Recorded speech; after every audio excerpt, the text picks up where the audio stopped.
Why does journalism matter? Why is freedom of the press so essential to society? Journalism at its core serves as the eyes and ears of the public, shedding light on the happenings that shape our world. It's a beacon of truth in the murkiness of misinformation, holding power to account and safeguarding democracy.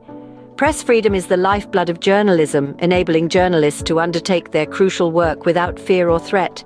The importance of a free press cannot be overstated.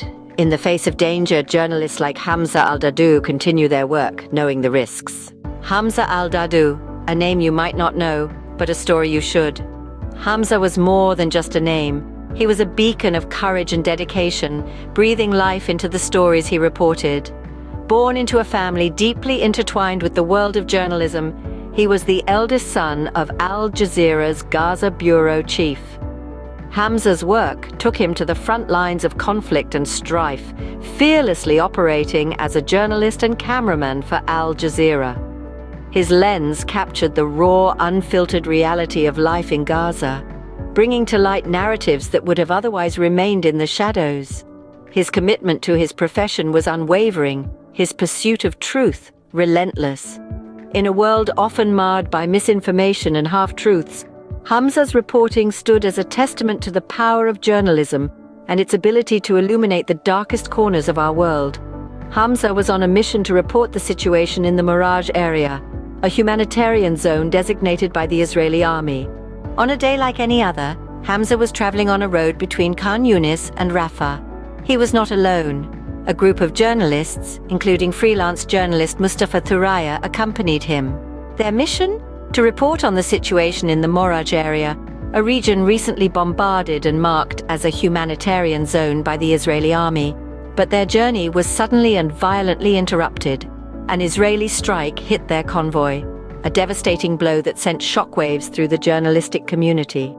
Hamza al-Dahdouh, Al Jazeera's promising cameraman and journalist, and Mustafa Thuraya, a dedicated freelance journalist, were killed. Their deaths were not just a loss to their families and colleagues, but also a blow to the freedom of the press. The strike wasn't just a physical assault, but an assault on the fundamental principles of journalism: the right to gather information, the right to report, the right to hold power to account. The Israeli Defense Force would later deny deliberately targeting journalists, asserting their support for a free press.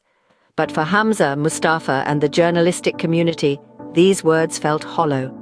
It was a grim reminder of the risks journalists face, particularly in conflict zones. This was the second tragedy for the al-Dahdouh family, following the death of 4 other family members in an Israeli strike in October. Hamza's death was not unnoticed. It echoed around the world, stirring up a storm of reactions. Al Jazeera, the network for which Hamza worked, was quick to condemn the killing. They accused Israel of violating the very bedrock of democracy, the freedom of the press. They claimed that such an act of violence against a journalist was not only an attack on an individual, but on the very essence of journalism itself.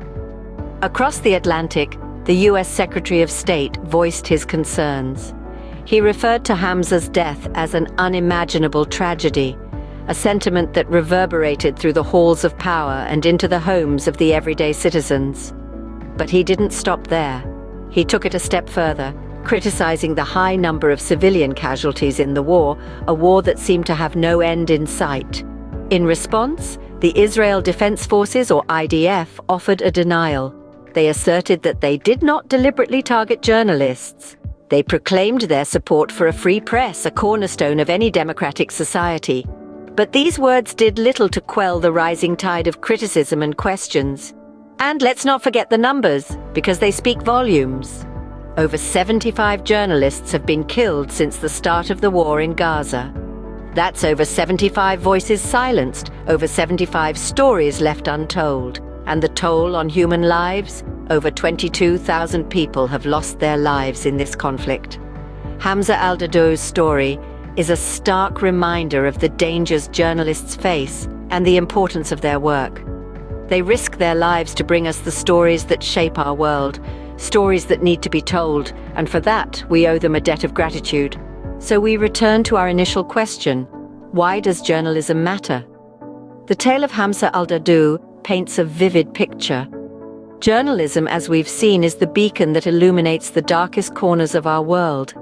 It's the brave voice that echoes through the tumult of war, capturing the raw, unvarnished truth. Journalists like Hamza stand on the front lines, risking everything to ensure this truth reaches us.